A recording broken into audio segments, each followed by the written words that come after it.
Hey guys, how are you today? I hope you are doing well. It is beautiful here. It is warm and sunny and it's gorgeous. I am excited to be doing this Fragrance Friday, and I want to give a shout out to Nona at My So-Called Life 1977. She is the one who requested that I do a review of all of the fragrances by Nest New York.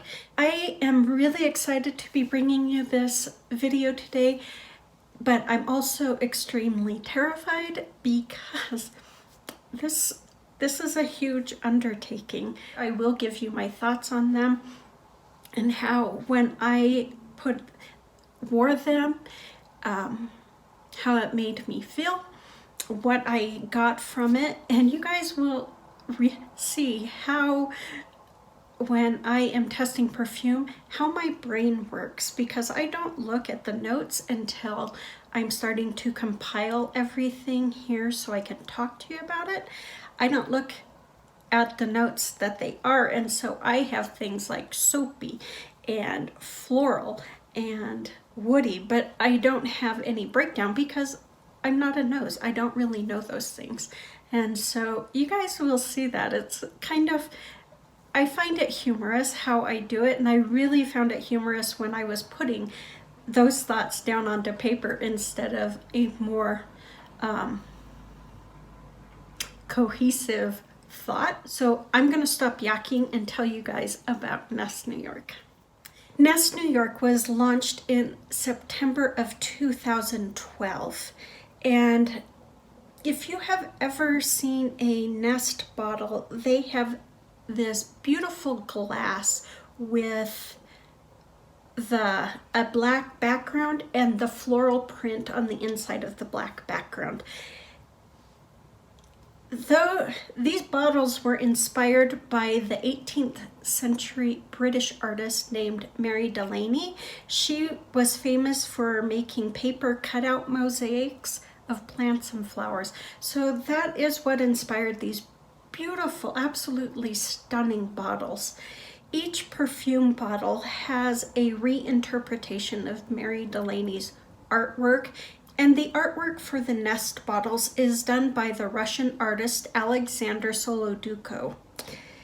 And each piece of art that goes on the bottle is selected by Laura Slatkin, who is the creator of Nest. Each perfume that Nest New York has released is inspired by different flowers, and I was reading the inspiration for some of them, and Laura is inspired by, if she's at a cafe drinking tea and she sees these beautiful flowers.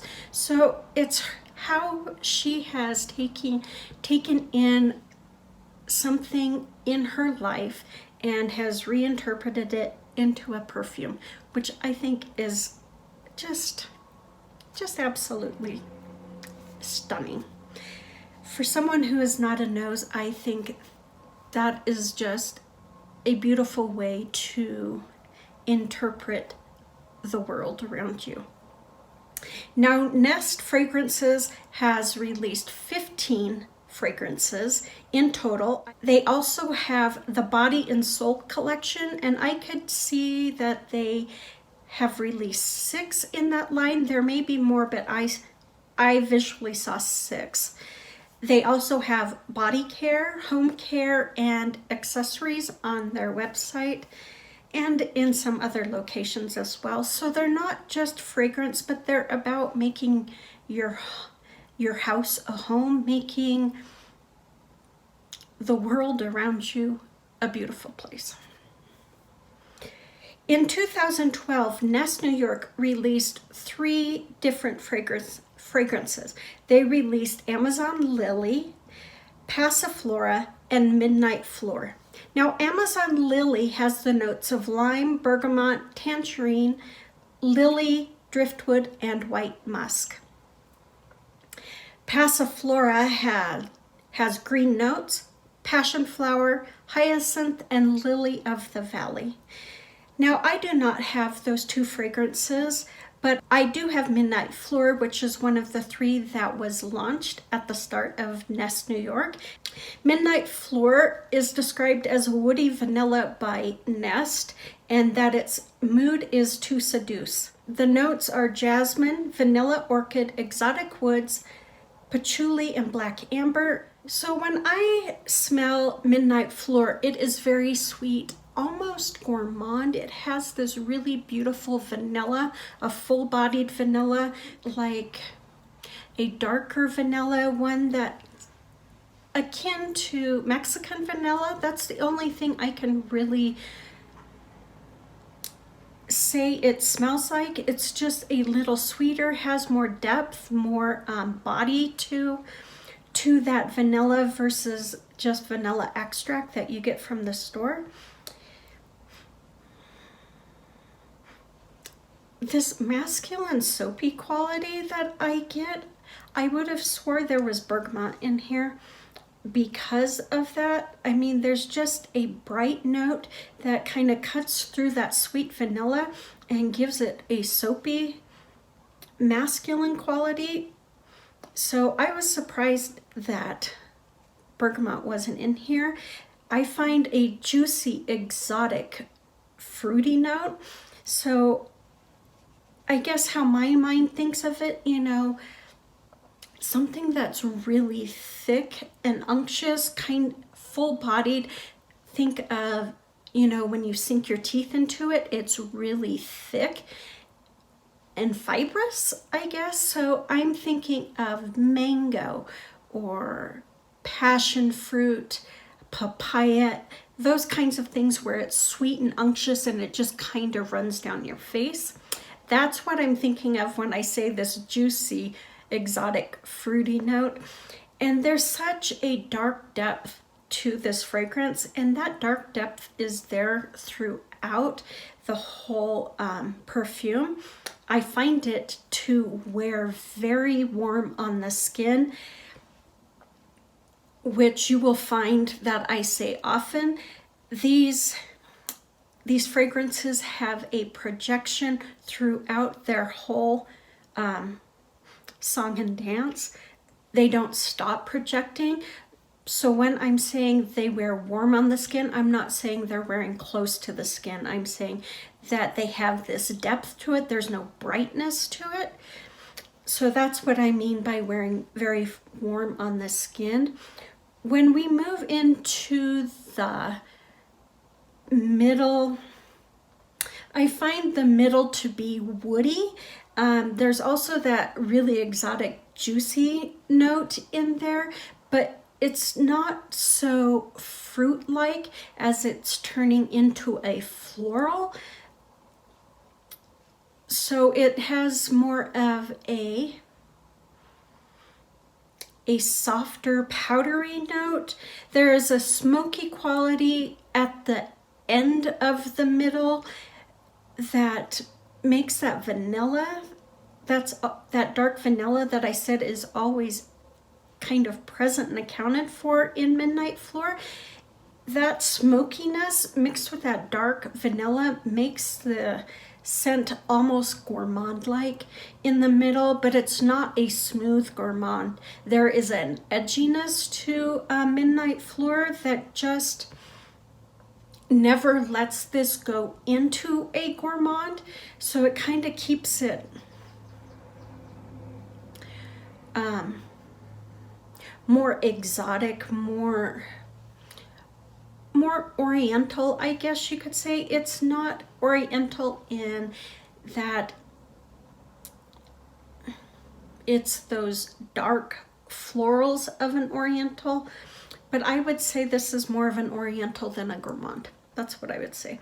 The base, I get patchouli. I get a strong patchouli, but it's not a dirty, you know, dirt scent. There's a little muskiness in there. I get a really dark musty scent, kind of like when you go into an old home that hasn't been lived in for a while.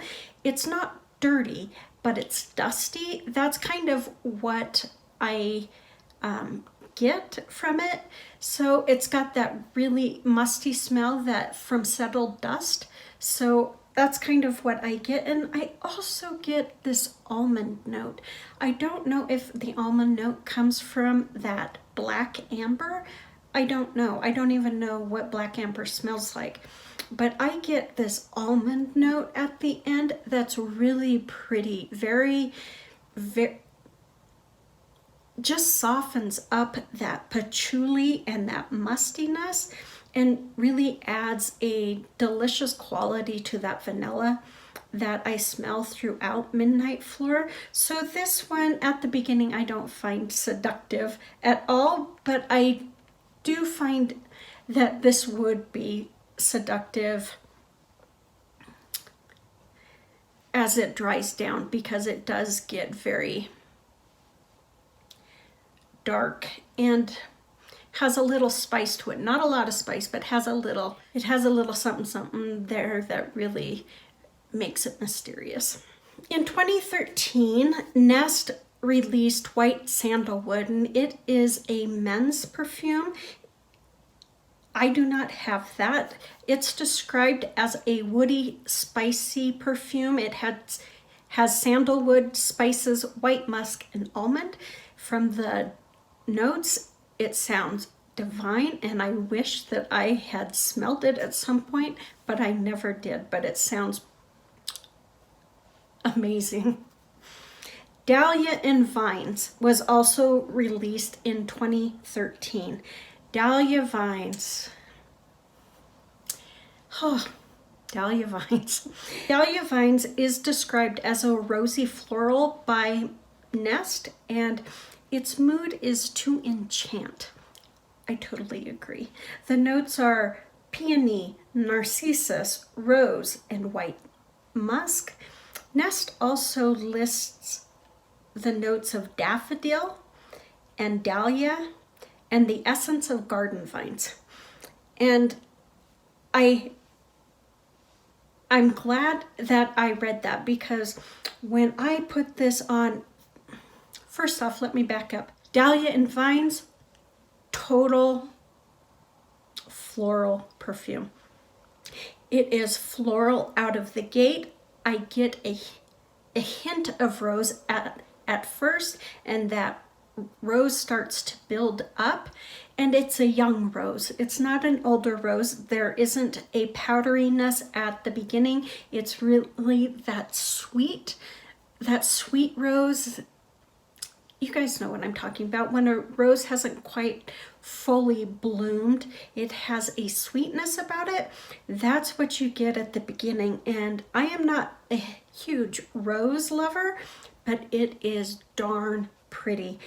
There's a juiciness in there, almost like an apricot scent, not peach, but like apricot, really soft, yet sweet, and a little thicker than a peach note would, a little warmer. That's why I say apricot. I don't know if there's a hidden note that they don't talk about that's like that, but that's what I get. I get this bright, sweet floral throughout this fragrance.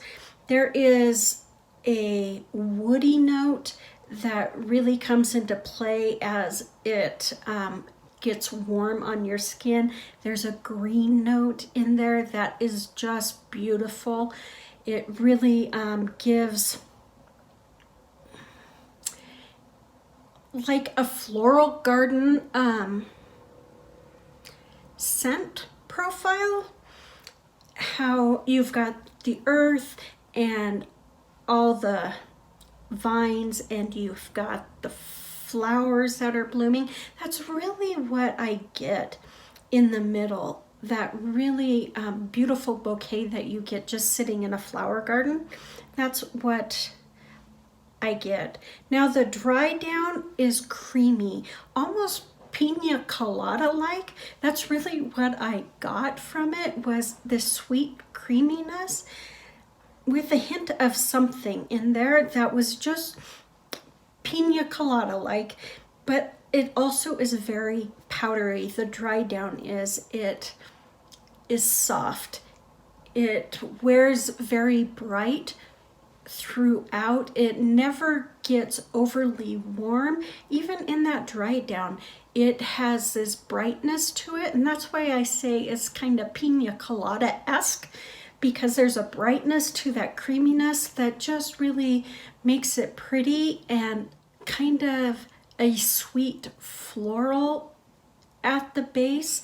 I found that this was the perfume that lasted the longest on me. I had put this on before bed last night, and I was asleep probably 10 hours, and when I woke up, I could smell this on my wrist, and I was surprised by that. That's something that is such a floral perfume without a huge depth to it. You know, it doesn't have these really dark, deep notes at the base. I was surprised that it was still there. Very soft, but still very present. And I just thought that was amazing. In 2014, Indigo was released. It was a Sephora exclusive, and it's described as a fruity wood scent, and the mood is to escape. And Indigo is a unisex scent. Now, I reviewed Indigo last year when I was in Hawaii with Jordan. This is Jordan's favorite perfume. It has bergamot, fig, Moroccan tea, cardamom, cashmere wood. Nest also lists Italian lemon, orange, and wild figs. So they list Italian lemon and orange. Now, to me, Indigo is very masculine. It really pulls masculine on me. Jordan, it doesn't. It's really beautiful on Jordan. It does get a little soapy in the middle on Jordan, but this never moves out of that really masculine vibe on me, on my skin. And on me, it's very forgetful. I will put the link down to that Fragrance Friday down below. For me, it's not a scent that I think works for my chemistry, but on Jordan, it is absolutely stunning. Indigo was released along with the fragrance Paradise, which is described as a citrus aromatic. I do not have that. I remember when it came out, but I do not have it. It had blood orange, white ginger, cedar, and watery notes. And by the notes alone, I know that I would have loved this fragrance. So I'm really bummed that I never got to smell it, because I love ginger in my fragrances, and you don't find them that often, or at least I don't. So I would have liked that. In 2015, Nest released Midnight Fleur Soleil. So it was a flanker of the original Midnight Fleur. It was a unisex scent and described as an oriental floral. The notes were listed as jasmine, lotus, passion fruit, exotic woods, and vanilla orchid. So it has some of the DNA of Midnight Fleur, but it also has a little twist there with the lotus and passion fruit, which I think would have been outstandingly beautiful. So I wish I had smelled it at least. Then Verde came out in 2015. It was also a unisex scent. It had fern, Himalayan cedar, verbena, and vetiver. Now, I'm not a huge vetiver fan, I will be honest with you, but I remember getting a sample of Verde, and I thought it was nice. I actually thought it was pretty. So I think it would have been something that fit into my, collection okay. It was very aquatic. That's how I remember it. So I could be wrong, but that's how I remember it. Then in 2016, the scent Citrine was released, and this is described as a citrus floral, and its mood is to exhilarate one's senses. This is a very bright fragrance. It has lemon blossom, lotus, freesia, the essence of morning dew, and wood notes. Nest describes the wood notes as precious woods. So, like I said, this is a very bright perfume. Fun, bright perfume. Not a fun, fruity, juvenile fragrance. Do not get me wrong on that. It's bright. It's citrusy. It has this really bite to it, but there's also this sweet floral that kind of tempers that bright citrus note. There's a creaminess to this fragrance as it starts to warm up that really just envelops those citrus notes and the sweet floral notes. So it kind of makes it I think of it kind of like a lemon meringue, where, you know, it's really bright and tart, yet there's a sweetness to it, but it's really light and creamy with that meringue that kind of tempers that lemon, what is it?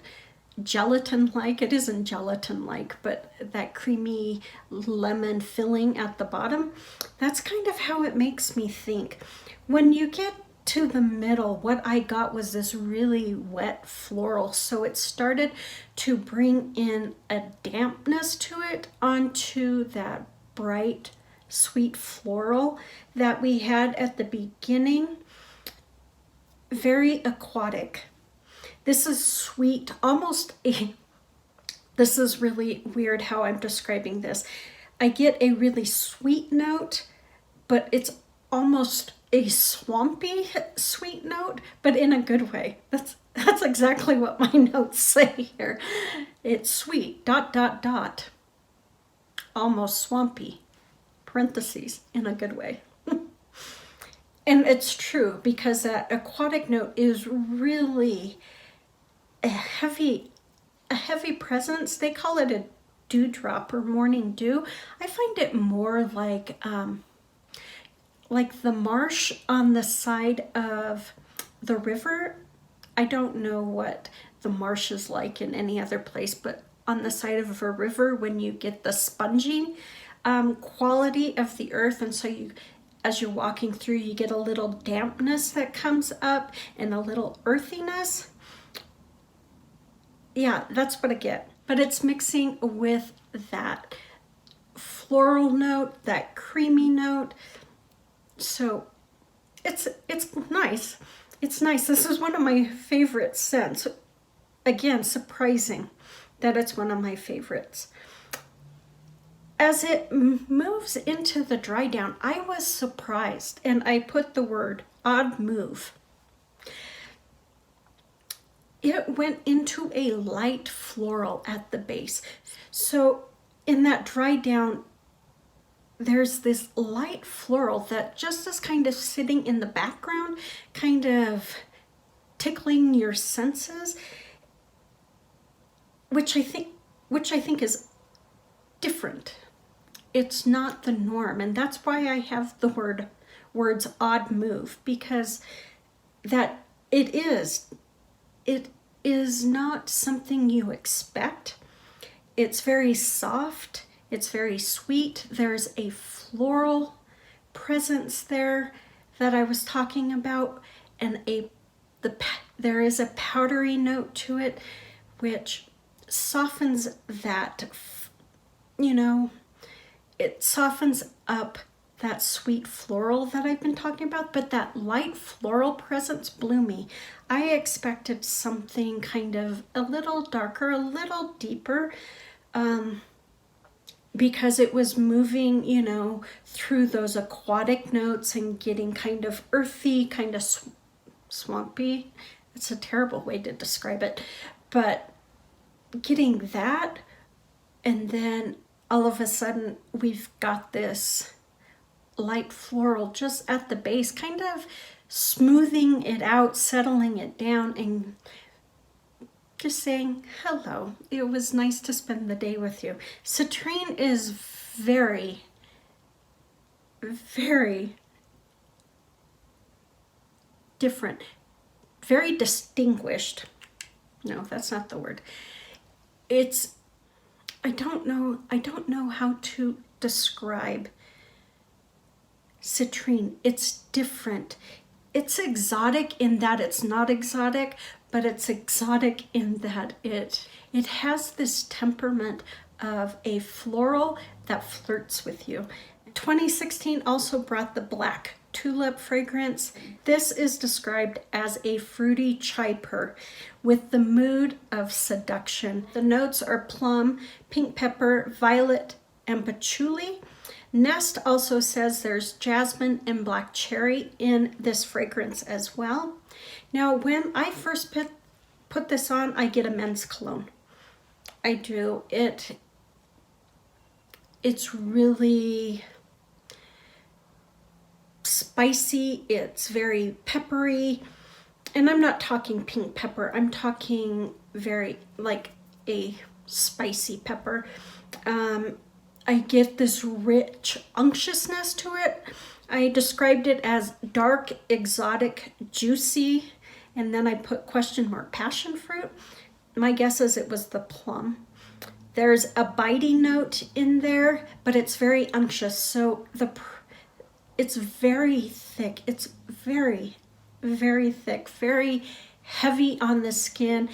It plays dark throughout the whole composition. It is definitely the polar opposite of citrine, total opposite, in that this is a really dark, deep perfume. For me, it's juicy, it's sweet. There's a note of soapiness as it starts to dry down, but it's very rich on the skin. I get this really dark earthiness to this fragrance. There is something exotic about black tulip that just kind of pulls you in, even though it wears very manly on me. It isn't like indigo. This one does get a little sweeter, a little more unctuous, a little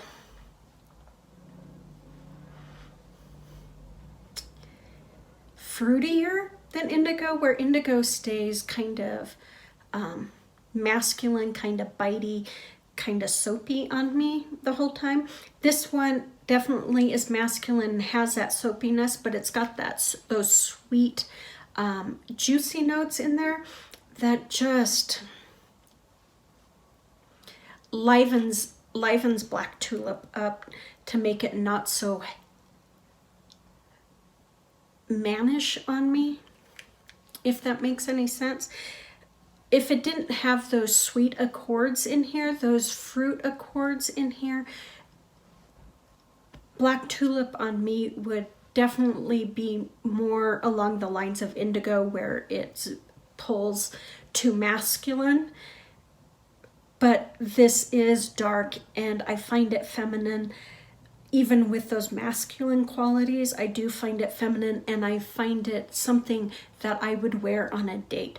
I would wear when I wanted to be the one in charge. It is very type A woman. It's very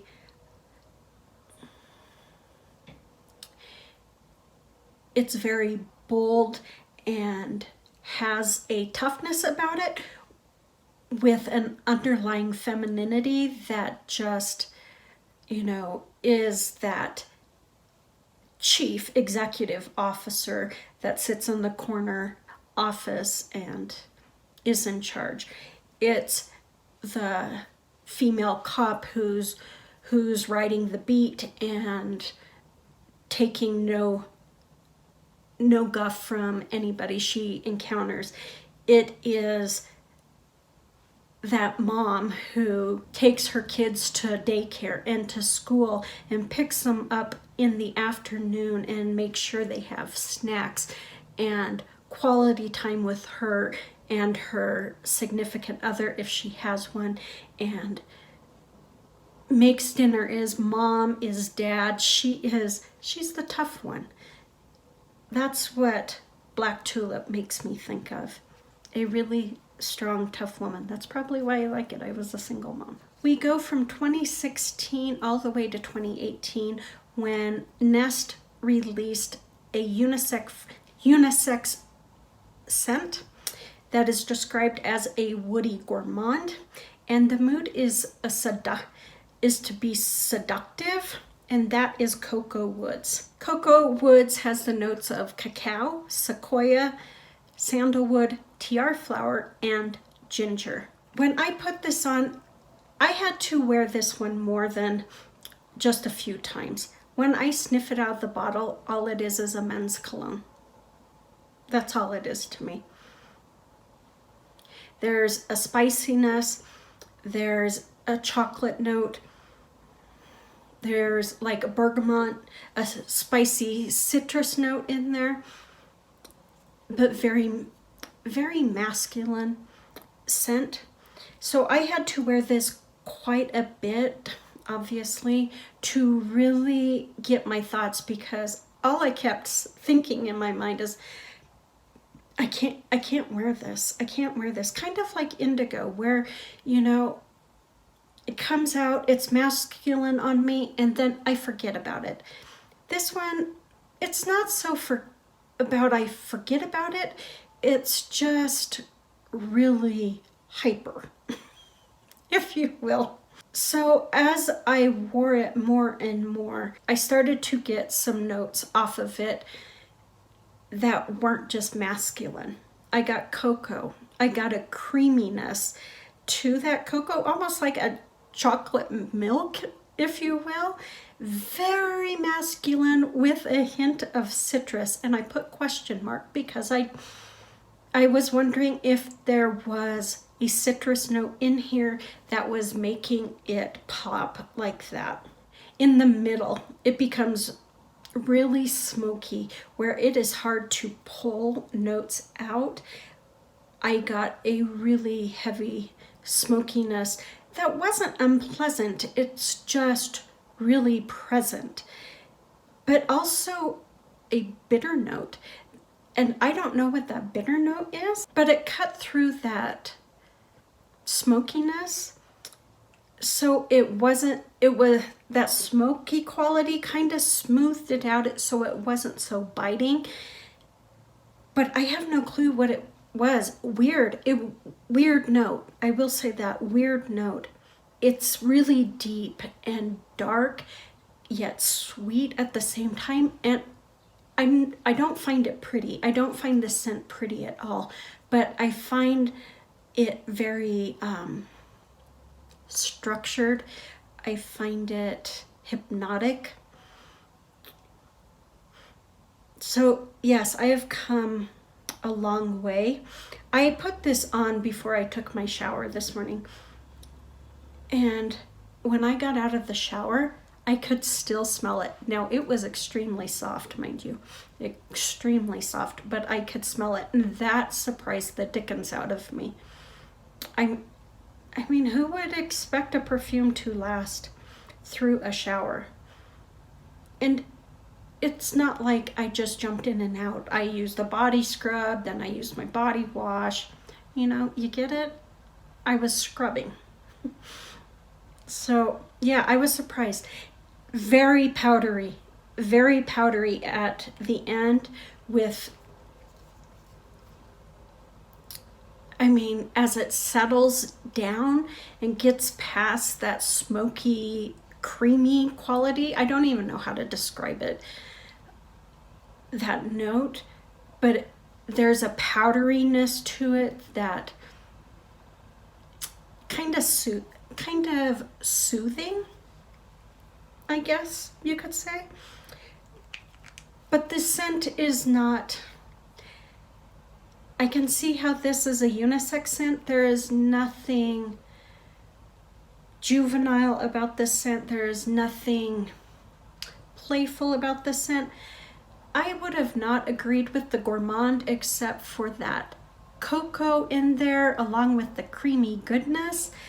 and then it wrapping up in a creamy base. I can see where they get a gourmand there, but it's so weird.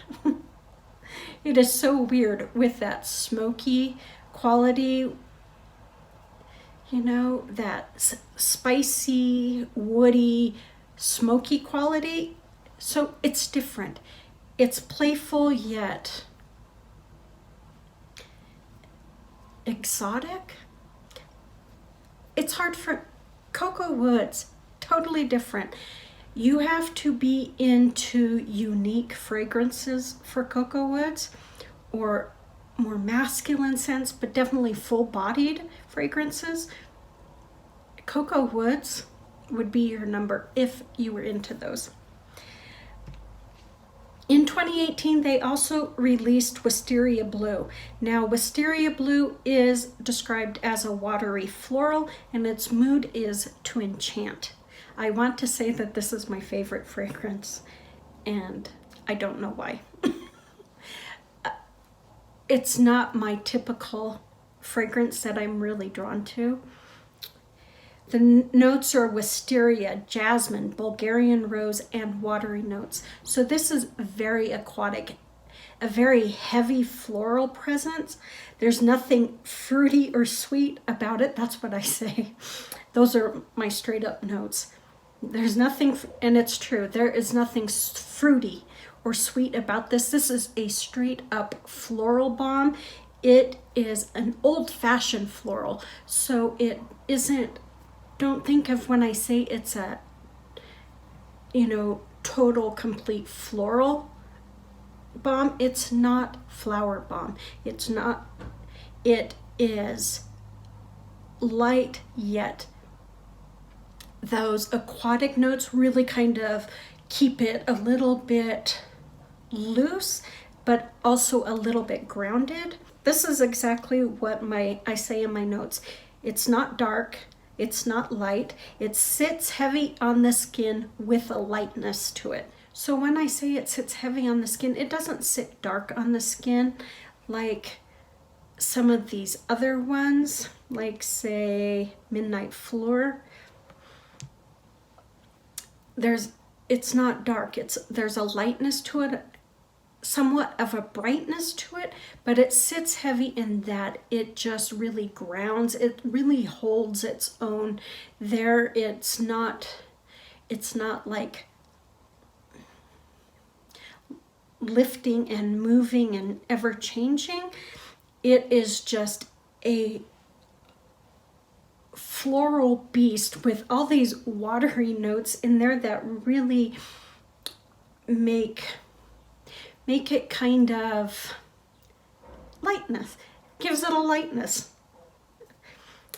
I called this a very old-fashioned floral, and I totally agree. The dry down is complete powder. It has a heavy powdery scent to it, but it's not a heavy powder. Again, there's a lightness to it. It isn't like an oriental that dries down to a powder note, where it's got those really exotic powdery notes that really sit heavy. It's a light powdery note that is just inviting yet disarming. If you are a floral lover, Wisteria Blue is the one for you.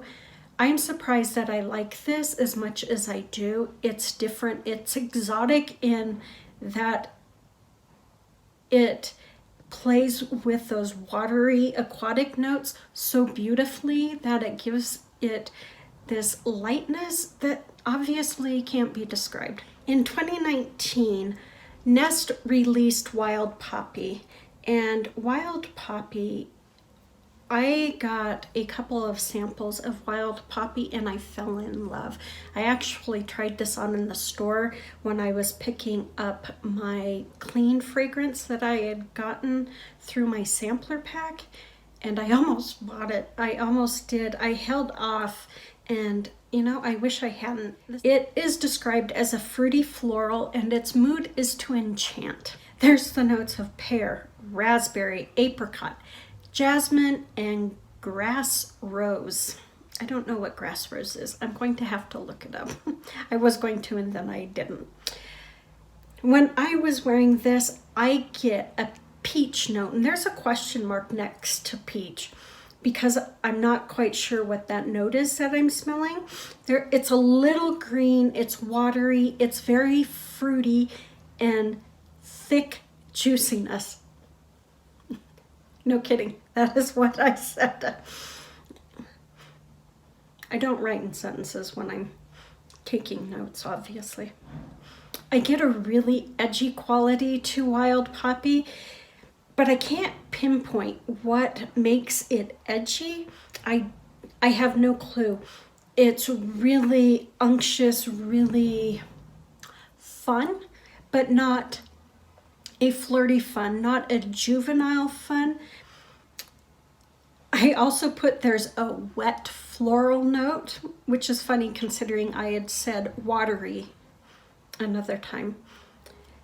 And in that wet floral edginess part, there's almost a plumminess, kind of a thickness, a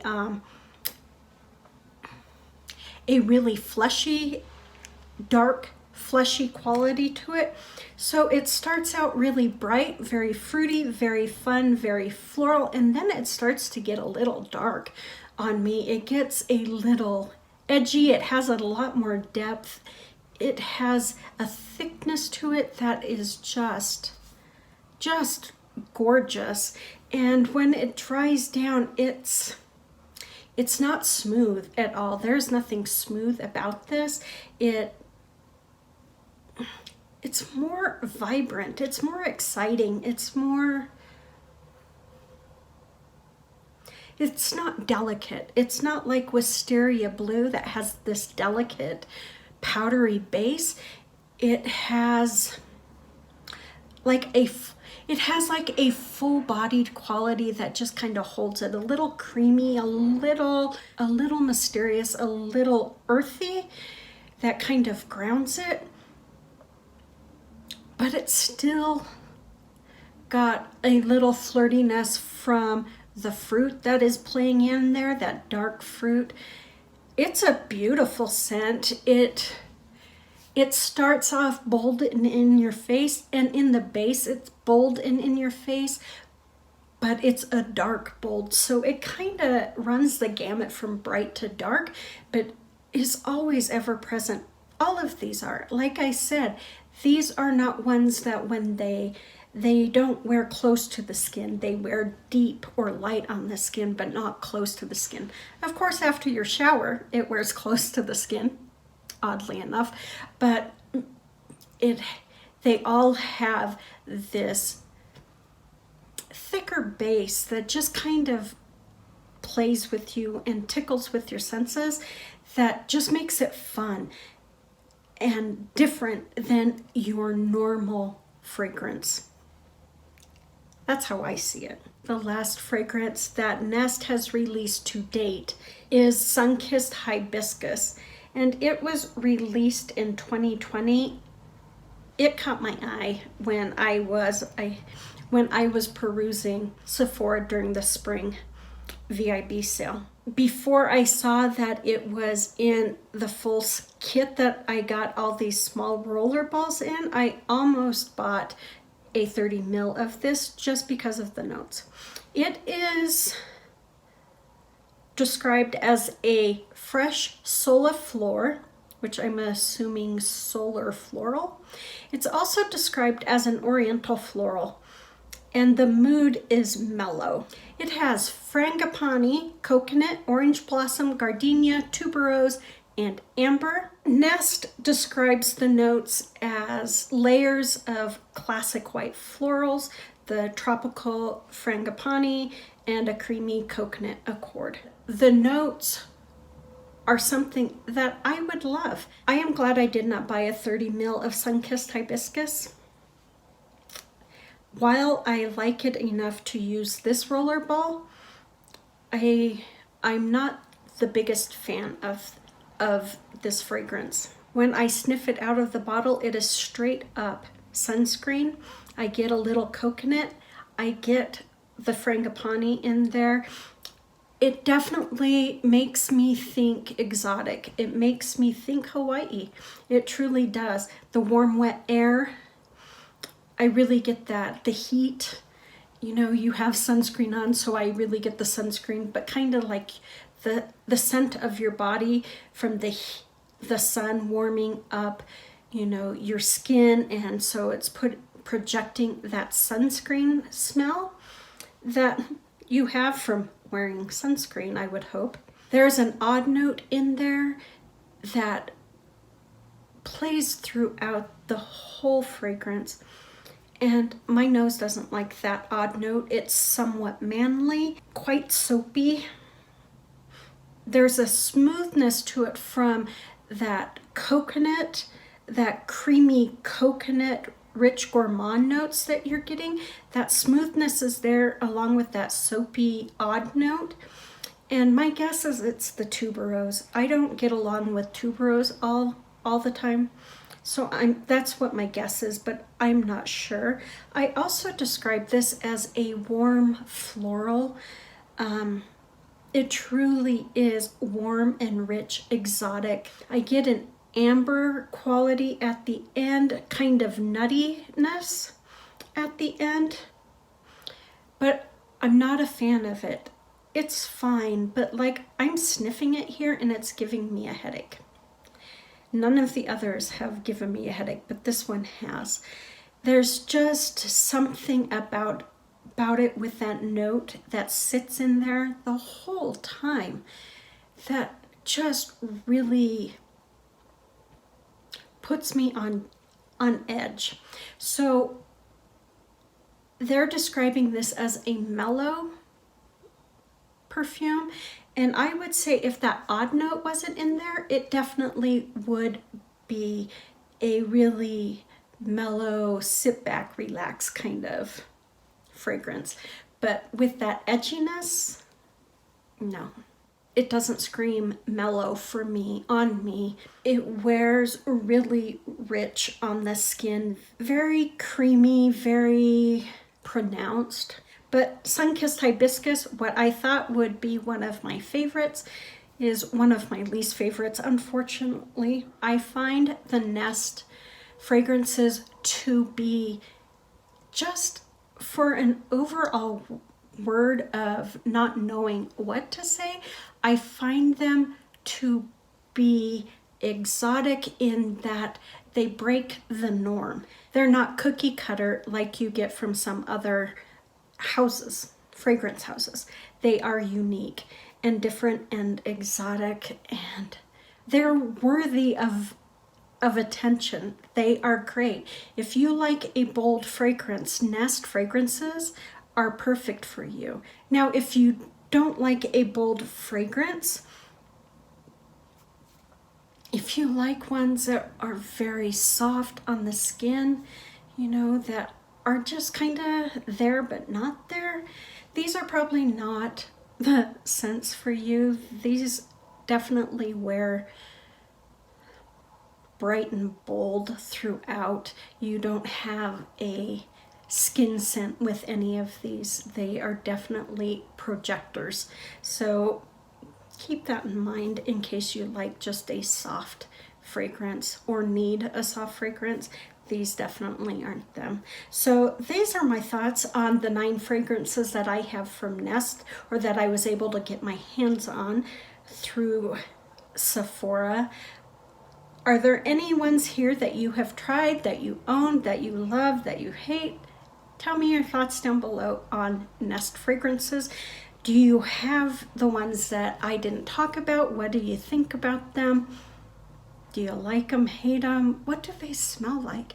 I am interested in knowing that, because this has really intrigued me into how different fragrance houses create their perfumes and what makes them stand out from each other. So that is all I have for you. I hope you enjoyed this. I know it is longer than usual,